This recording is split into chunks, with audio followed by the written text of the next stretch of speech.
After what seemed like a happy marriage, a love that everyone admired, would you believe this is the ending for Brian? This isn't a doctor's office. This is the pound. You're being euthanized. What? Jess is having me put down? Oh my God, this can't be happening! As usual, the Griffin family had breakfast together. The only difference now is that Stewie no longer lives with them. Oh, Meg, you have to babysit for Stewie Saturday. Nope. Okay, Chris, you have to do it. What? That's not fair. I have a party to go to. Sorry, Meg found pictures on your father's computer and she's blackmailing us. She can do what she wants till we get some dirt on her. I didn't know it was supposed to be hard before I took the picture. In a shabby apartment with simple old furniture, Brian had grown tired of this married life, so he decided to do something extremely dangerous. You got the bed bugs? That don't make sense. This isn't the Red Rock Motor Lodge in Montgomery, Alabama. I don't have bed bugs. I'm burning it down so I can fake my own death. Can you throw me that white fur coat filled with honey-baked hams? What? I can't take it, Peter. I thought I could marry Jess, but it's awful. I can't live this way. Hey, relax. You're married now. You don't have to worry about nothing. Everything's done for you. I mean, I literally don't know where socks come from. No idea. Did they come from trees? From bushes? I don't know. Get a hole in one, new pair shows up in my drawer. Just like that. Food, too. That would be kind of nice. Listen, stick with me. We're gonna have a great adventure, like the astronaut who thinks the lowest number is 3. To bring back Brian's joy, Peter revealed to him the secret of the shed, a place that married men should know about. You guys talking about sheds? Hell yes, I love my sheds. Husband's Restaurant? I've never seen this place before. Is it new? Nope, been here for 30 years. You just can't see it until you get married. Watch, take your ring off. What are all these keys for? A series of sheds. I got a lot of sheds back home. Oh, you have more than one shed? Of course, you always need an extra shed. I even got one shed that just has an extra shed in it. They went together to a bar where all the men wore the same outfits, the same sandals, and could do whatever they pleased. There are a lot of fat guys here. Yep, that's the husband's wall of heroes. Are those really Tom Arnold sweatpants in that frame? Now, let's order some food. I'm starving.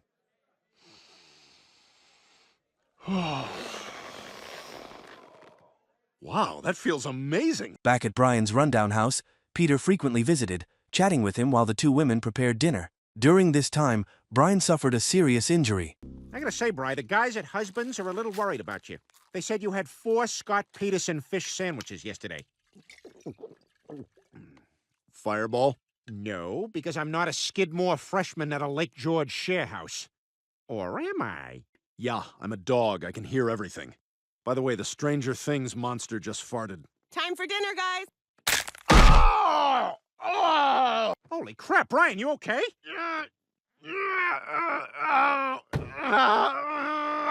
Brian was quickly taken to the hospital, and Jess took care of him, just as he had cared for her when she was sick. I'm sorry to say you have hip dysplasia. How's it look, Doc? I took the liberty of x-raying my own hip to show you what a normal one looks like. Why does it look like there's a Batmobile in your colon? Just keep your eyes on the hips. So what's the next step? I was hoping whenever the bat signal goes up in the sky, this thing will just drive out. No, for Brian. Come back in a week. We can check your...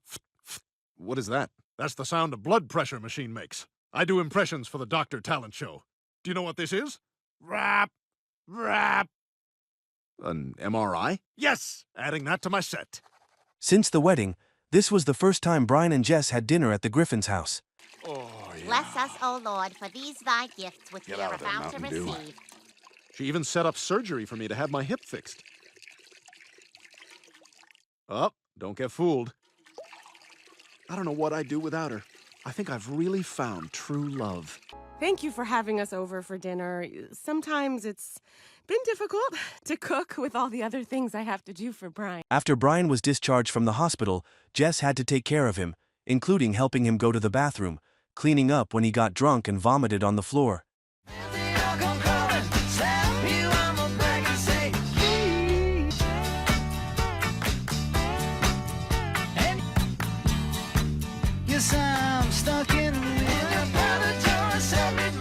After that, Chris takes Stewie to a vaping party filled with high school students. This place is completely unsuitable for a preschooler, and this mistake causes Chris to be detected by the tracking system.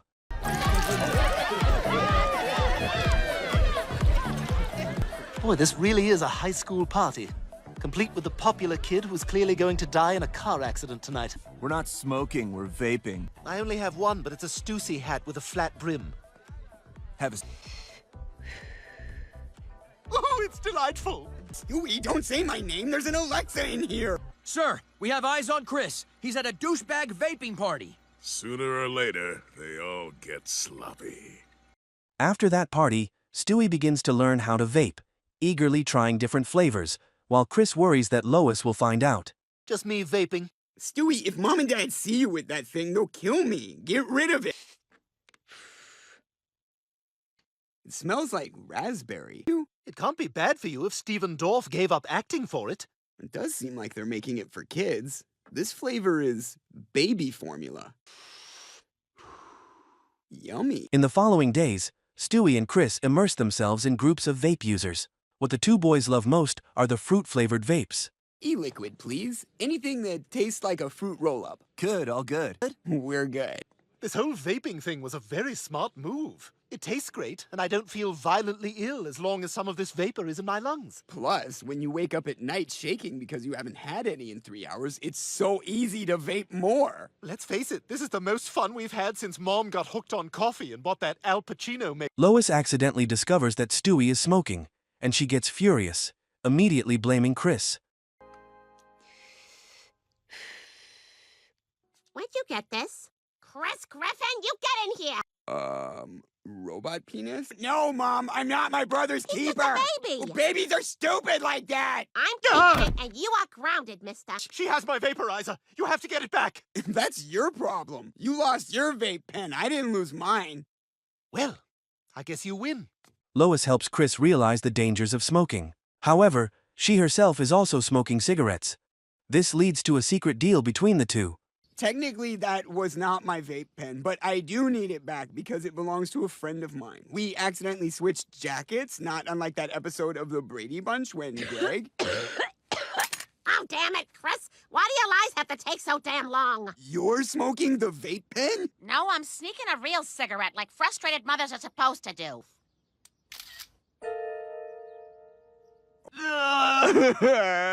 It's okay, Chris. Your secret's safe with me. However, they won't keep their promises for long, as both Lois and Chris reveal each other's secrets. It's sad. She was the love of my life. My heart.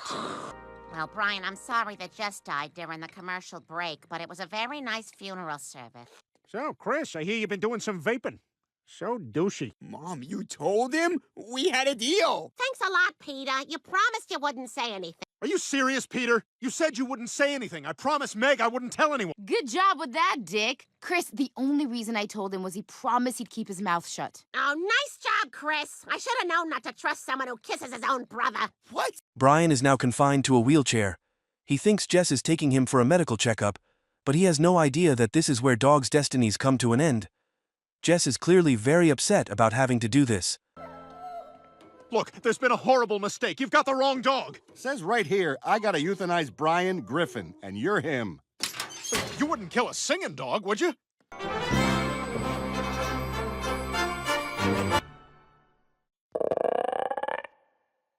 Oh, now you're getting euthanized for sure.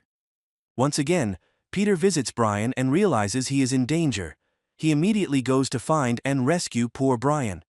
Sorry, my mom wanted one too. Oh, that's fine. So is Brian... Can I get you one? Sure. Oh, never. I'm having him. Oh, my God! Come on, come on! Euthanize, euthanize, euthanize. I'm warning you. If you kill me, the internet's gonna freak out. Don't worry, buddy, I'm on my way. Well, for $200, I'll strangle you with my bare hands and stare into your eyes as you die. Please, it can't end like this. There has to be something I can do. Oh, Peter, thank God. You got here just in time. You want to make $200? This may be the best ending for Brian and Jess's relationship. Although they love each other, both are not ready to get married, which makes them feel suffocated and in need of an escape. What the hell are you doing here? Brian, I can explain. Explain what? How you brought me here to have me killed? Well, you're no better. You could have saved my life in the restaurant, but you let me choke to death. Okay, fine. I probably could have done more to save your life. I was just so unhappy being married. I guess I felt letting you choke was my only way out. Well, and I should have kept taking care of you instead of bringing you here to have you killed. Maybe I deserve to be with someone who let me die. It does seem like we're meant for each other. I mean, gosh, maybe that's what true marriage is. Two people who want each other to die. Now you're getting